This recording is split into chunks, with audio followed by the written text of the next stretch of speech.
G'day everyone. I'm actually just one of those randoms that Jono referred to. I grew up in Hornsby. My first 20 years I went past the church here every day, lived down just off Pretoria Parade. I was religious as a child, and the world that I grew up in was a world that I believed this story. It was something we enacted every year with the Stations of the Cross and going to church, certainly at Easter. It was actually a big part of my world. I received in Year 12 the award for Christian service to the school. So this is not unfamiliar story, but for me it was a historical event that had no relevance for me today. So what I would like to share is what changed. I did have a new beginning when I was 21. So after my first 20 years going past here every day. I was at uni, and a good friend, one of my closest friends, you know, back in the day at uni, you used to just have fried rice and talk at lunch all the time. So we talked a lot, and she challenged me every single week, like, do you really understand what you say you believe with your head? And I said, yes, of course I do.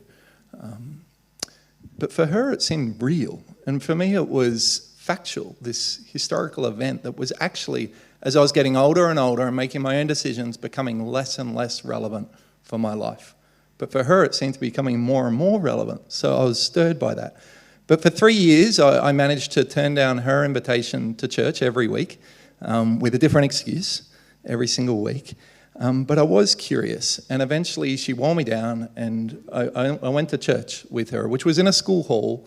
And I remember it was very, very strange because these people seemed, there was something relevant here for them, and they seemed to have life that I hadn't experienced anywhere else. Even as we were singing this morning, I'm reminded there's life that you can actually see around you, and it's clearly changed people around you. So I was curious, but still not particularly understanding what the difference was. What I was living for at that time, even though I shared this understanding with my head, what I was living for was myself. Sport was what I worshipped, and the pursuit of pleasure, especially through travel and enjoying the world and experiencing all the amazing things around the world. That's what I was pursuing. I was very independent, very self-confident, looking back, very arrogant. 21-year-old, maybe a typical 21-year-old Hornsby young man. What changed, though, when I was traveling and pursuing pleasure in Africa, I was just loving exploring the world. I actually got very, very sick when I came back to Australia. And so what I was previously very, very strong and independent and physically able, suddenly for several months I was unable. I had glandular fever and Bilharziia and a bunch of other sicknesses that didn't really disturb me at all because, you know, I was invincible and I'll press on until the doctor asked me, did anything else happen in Africa? And I recalled an accident that I had where I was operated on with unclean instruments in the AIDS capital of the world. And so he said, why don't you have an AIDS test? That could be a good idea. And so I said, okay, no problem. So I had the AIDS test and was fine until the doctor called and said, you need to have another one because this test is unclear. So the whole pursuit of my life of thinking that everything's fine, I hadn't actually experienced a brokenness of the world at all. Life was good, and suddenly it was not looking good. I was convinced I had AIDS. I started for the first time to dust off the Bibles that were in my room. I hadn't read them. I had heard the story, and I started to read the story of Jesus afresh.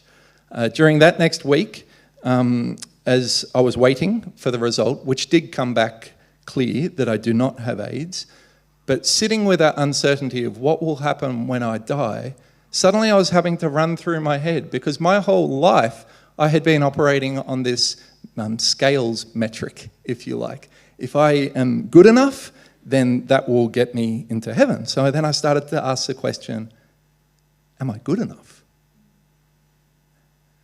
How can I stand? If this God is holy and perfect, how can I stand before this holy God? And it was unsettling. And I was afraid of dying because I wasn't sure whether or not I would be going to heaven. I started to do some negotiation with God during that week. If you get me out of this, God, I will. And so there was a negotiation of all the great stuff I was going to do if he could just suddenly make sure that I didn't have AIDS and I wasn't going to die straight away. And as I was doing that negotiation, I continued to read beyond the Gospels. And so I knew that story, but I didn't know there was things that followed afterwards. So I got to Ephesians chapter 2, where it said, "By grace you've been saved, through faith. And this is not from yourselves, it is a gift of God." And at that moment, and the years afterwards, it wasn't immediate, but the years afterwards, brick by brick, my life has been changed. If you think about how do you actually change a wall, you don't just smash it down. You've got to actually think about what changes brick by brick. So I went from trying to be good enough to actually trusting in what Jesus had done. I went from trying to earn favor with God to actually understand it's a gift that's been given. I went from having endless rules and guidelines for life, do this, do that, do this, to actually understanding it is done on the cross. And importantly, I went from genuinely believing that there are many, many ways to God and there are lots of different options out there to there is one way. Jesus says he is the way, the truth, and the life. I went from being religious, very religious, to understanding this is about a personal response to Jesus, where I can no longer declare myself king of my life. I actually have to submit. Not have to, I want to submit because this king has given me life. So the historical gospel, I guess, became personal. I understood as the theme this month has been that I'm known and loved.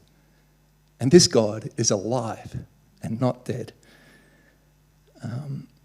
I was afraid of death, and I no longer am. And that's lived out throughout my life ever since. And it's transformed. A new beginning 26 years ago has completely changed my life.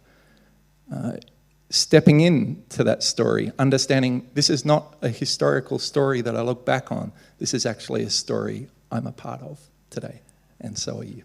Thank you.